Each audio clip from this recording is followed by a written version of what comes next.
Lors d'Expo Protection 2024, TP-Link a présenté Vigie, sa nouvelle solution de vidéosurveillance professionnelle spécialement conçue pour les installations de petite et moyenne taille. Bien que ce soit sa première incursion sur le segment professionnel de la vidéosurveillance, le fabricant est un acteur reconnu dans le domaine du B2C grâce à des produits phares comme la gamme Tapo. Son expertise en réseau renforce sa légitimité sur ce marché, notamment grâce à l'intégration des caméras Vigie dans la plateforme Omada. Cette approche permet une gestion centralisée et sécurisée, se démarquant des solutions traditionnelles de sécurité physique. Pour en savoir plus sur cette offre, nous avons rencontré Patrick Edel, directeur avant-vente chez TP-Link France. On a parlé Omada, et maintenant on va parler d'Omada Central. L'Omada Central, donc nous allons sortir fin d'année cette nouvelle offre. L'idée, c'est d'assurer la convergence du réseau et de la vidéosurveillance. C'est-à-dire de faire en sorte à ce que les ingénieurs, l'équipe d'administration réseau aient conscience, participent à la configuration de l'infrastructure, donc notamment le plan d'adressage IP, l'isolation des VLAN, d'avoir l'état de connectivité de chacune des caméras, l'état de connectivité des NVR. Et notamment, quelques fonctionnalités, ça va être de pouvoir, imaginons qu'on perde le signal sur une caméra, du coup, ça va être de forcer le redémarrage de la caméra, par exemple, en désactivant, mais automatique le port PoE, qui reforcera un démarrage de caméra, par exemple. Ça, c'est ce genre de choses qu'on va pouvoir faire. Donc l'intérêt de la convergence, c'est que du coup, toute cette infrastructure réseau qui servent et de la donnée et de la vidéosurveillance va être sous l'égide des équipes réseau et vont pouvoir surveiller, encore une fois, non seulement les équipements actifs traditionnels, mais de pouvoir aller mettre un pied sur l'équipement de vidéosurveillance. On parle de sécurité, de cybersécurité, mais la sécurité physique est la première des sécurités assurées. Donc de faire en sorte à ce que ce système, la solution de vidéosurveillance, soit toujours opérationnelle. Voilà, donc ça va être sous son égide et il va donc pouvoir avoir les informations requises. Alors on aura bien entendu toujours l'isolation entre les administrateurs réseau d'une part et les opérateurs de sécurité physique d'autre part. Donc on aura la partie système, administration de l'infrastructure réseau avec incluant donc les équipements caméra et NVR et d'autre part accès aux vidéos elles-mêmes. La configuration des événements, ça ce sont bien entendu deux équipes qui sont disjointes. Donc Omada Central permettra de faire un rebond, mais on aura bien les deux outils, les uns destinés aux informaticiens, aux administrateurs réseau, et les autres destinés aux opérateurs de sécurité. Dans la gamme, on a les 4 types de caméras habituelles, la bulette, la turette, la dôme et la PTZ. Donc ici, on a représenté un échantillon et on a même ici, dorénavant, également inclus une fisheye, dont on peut voir ici, d'ailleurs, la représentation. Alors en fait, justement, nos caméras sont connectées à notre NVR et ici, on voit d'ailleurs qu'il y a déjà un premier traitement par le NVR, notamment sur les reconnaissances des différentes classifications des différents objets, notamment les personnages. Donc ça, c'est la gamme Insight. Et là, on a un événement qui a été repéré, donc une première niveau d'alerte, qui peut être une alerte lumineuse, et on peut également avoir des alertes sonores. Donc ici, on a présenté notre début de gamme. Donc là, sur la gamme EasyCam, l'idée, c'est vraiment l'entrée, c'est de fournir des solutions pour la visualisation temps réel. On s'appuie toujours sur des NVR, si c'est nécessaire. Le NVR n'est pas un composant indispensable d'une solution de vidéosurveillance. On peut accéder directement sur l'interface web de la caméra, la piloter à travers un NVR, la piloter à travers même sous une application mobile, où on peut se connecter sur là ou les caméras que l'on a installées, ou alors une application centrale, on l'évoquera tout à l'heure, le VMS. D'accord ? Donc là, l'idée, boîtier donc plus léger. On a également dans notre gamme des accessoires, c'est toujours important ces accessoires, c'est comment les poser, comment fixer les caméras. Donc là aussi, dans cette gamme-là, on va retrouver de la bulette, de la dôme, de la tourelle et de la PTZ, notamment avec ce modèle-ci.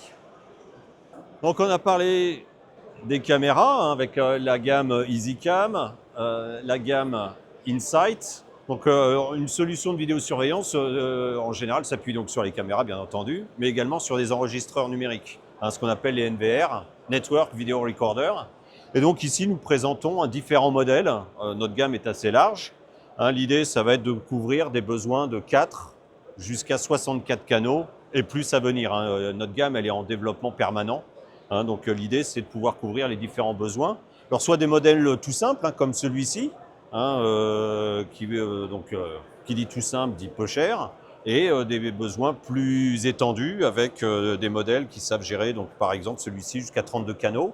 On va avoir des modèles qui sont uniquement connectés au réseau, hein, et on reposera sur l'infrastructure pour connecter les caméras au NVR. Les modèles de NVR précédents que nous avions vus, hein, permettent de connecter directement les caméras et les alimenter en PoE. Hein, donc comme ça, on s'affranchit, hein, d'une infrastructure dédiée que l'on peut avoir dans certains cas.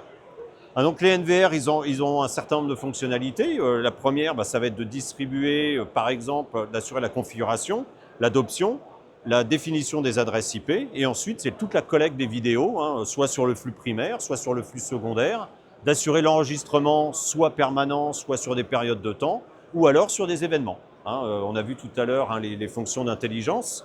Eh bien, ça peut être déclencher ainsi des événements et qui vont activer l'enregistrement sur une période de temps à définir. Voilà. Donc ça, c'est la fonction du NVR. Et ensuite, bien entendu, pendant cette phase d'enregistrement continu éventuellement, ça peut être d'assurer le replay, hein, si on a besoin soit de retrouver une séquence, soit de visualiser une séquence. Et là aussi, en fonction des NVR, ce soit un enregistrement, plusieurs enregistrements en simultané. Un élément extrêmement important dans la vidéosurveillance, lorsqu'on veut surveiller des zones étendues, c'est de fournir l'alimentation électrique. Hein. Les équipements actifs ont besoin d'énergie, et comment fournir cette énergie? Et donc, nous avons un certain nombre de modèles, quelques modèles de panneaux solaires, hein, qui vont avoir des niveaux de puissance ou des formats différents. Alors le panneau solaire, bien entendu, va capturer l'énergie solaire, hein, comme se fait, mais également inclut une batterie, hein, qui est dans la structure. Et la puissance de la batterie va être suffisante pour alimenter et des caméras et des équipements réseau si nécessaire. Voilà, donc là, ici, par exemple, là, on a notre modèle de caméra PT en 4G, hein, donc avec ces antennes qui vont nous permettre d'émettre le flux vidéo en 4G sur des NVR qui seront donc sur une infrastructure filaire, par exemple, en centrale. Et d'autres éléments, ça peut être, on a des ponts Wi-Fi, là aussi, ça peut être un autre moyen de communiquer si on n'a pas de 4G. Ça peut être via un pont Wi-Fi, par exemple, hein, pour avoir jusqu'à quelques kilomètres, hein, de distance. Donc ce panneau solaire, par exemple, hein, c'est 90 watts, donc 30 ampères-heure, et selon des conditions d'ensoleillement moyennes, telles qu'on les rencontre, par exemple, en France ou en région parisienne, on va pouvoir avoir 2 à 3 jours, hein, de continu de fonctionnement sur les caméras. Et on a une petite application d'ailleurs, hein, en fonction du nombre d'équipements que l'on connecte, du type d'équipement, de facteurs d'ensoleillement, et quelques des tables, hein, pour nous aider à pouvoir dimensionner le système. Donc ici, sur cet îlot, en fait, on a fait un focus sur la vision nocturne. Hein, on sait qu'un certain nombre de scènes à observer se passent certaines de jour, d'autres de nuit, et parfois donc dans des environnements particulièrement sombres. Et donc en fait, dans la gamme TP-Link et notamment Insight, hein, nous avons développé des fonctions de visualisation avancée. Et ici, en fait, on a à notre siège, hein, à Vélizy, on a mis dans une pièce ultra sombre, mis plusieurs caméras. On va pouvoir visualiser, hein, 3 types de caméras.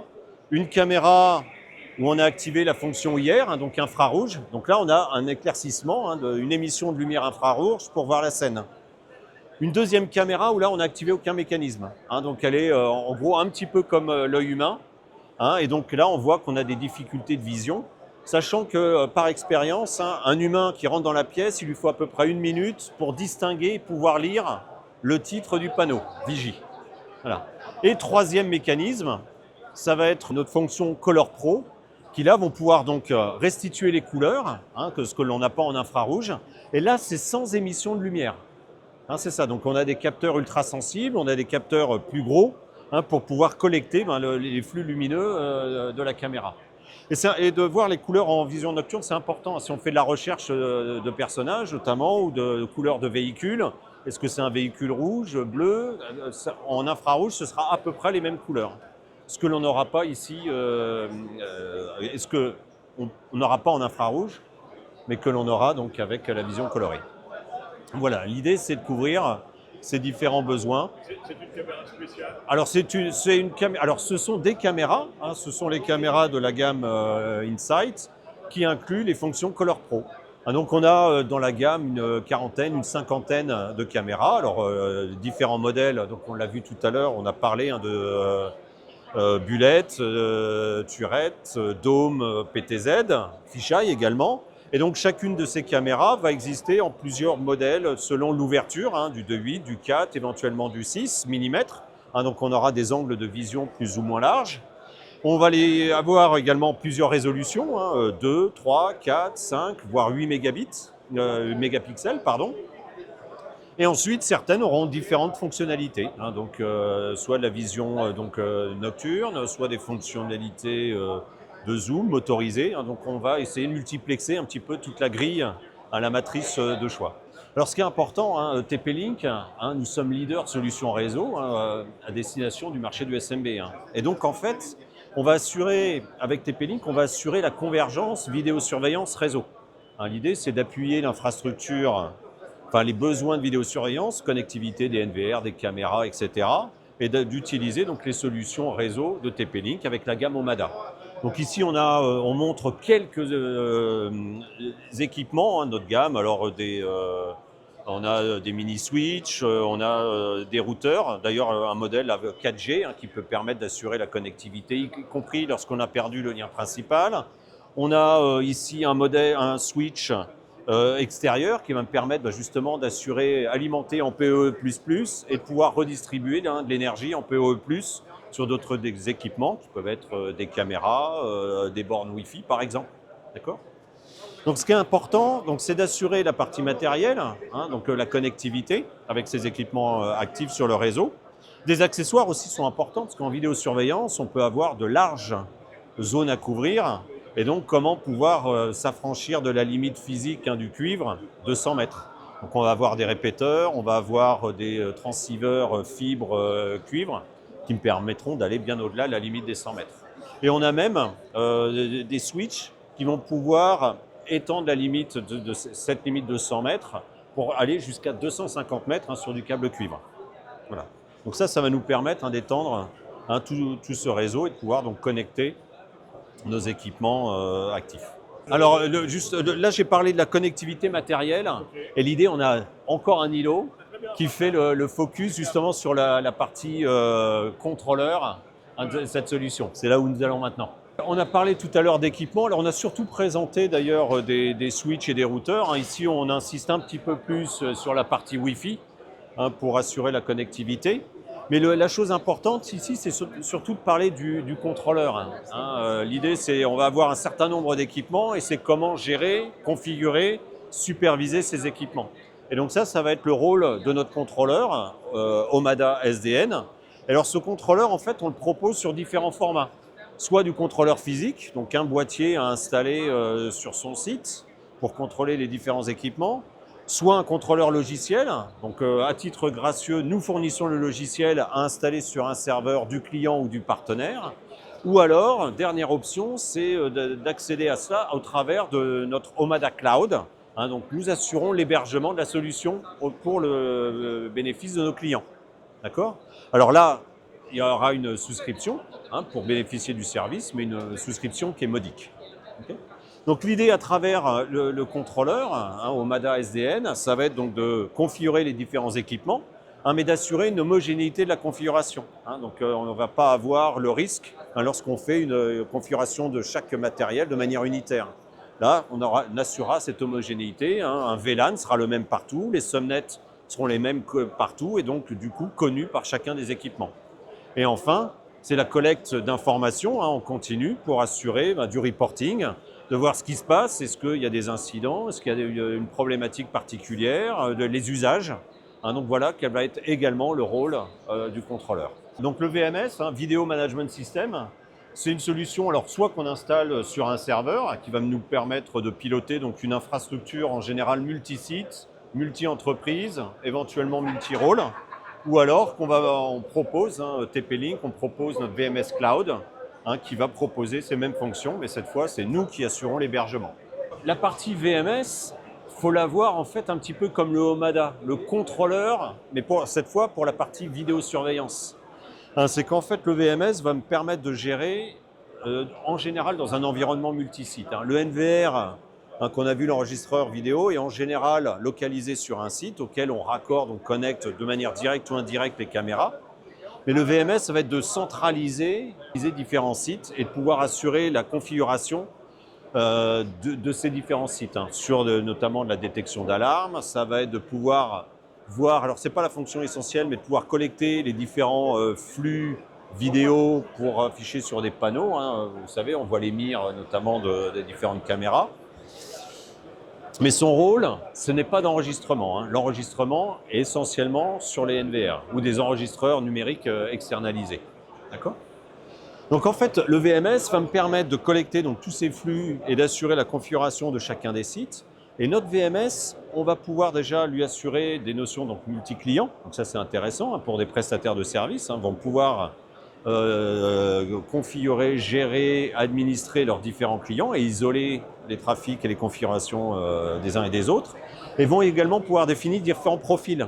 Et donc ces profils pourront avoir des fonctions limitées selon les droits accordés à changer la configuration ou aller voir des vidéos par exemple. Donc ça va être le rôle du VMS. Et nous proposons donc deux formats de VMS. Soit un VMS, comme au titre du Omada, j'avais décrit, on a une version logicielle et une version cloud. Là pour le VMS c'est pareil, on a une version logicielle et une version cloud. Et donc là encore, ce sont les propositions que nous faisons à nos partenaires, selon leur modèle préféré, qui peut être pour des raisons financières, peut être pour des questions techniques, des questions en gros de responsabilité, de supervision de la plateforme. Voilà. Donc l'idée là c'est de leur fournir le choix encore une fois. En fait on cherche à répliquer le modèle que nous avions eu sur le réseau, le répliquer dans le domaine de la vidéosurveillance.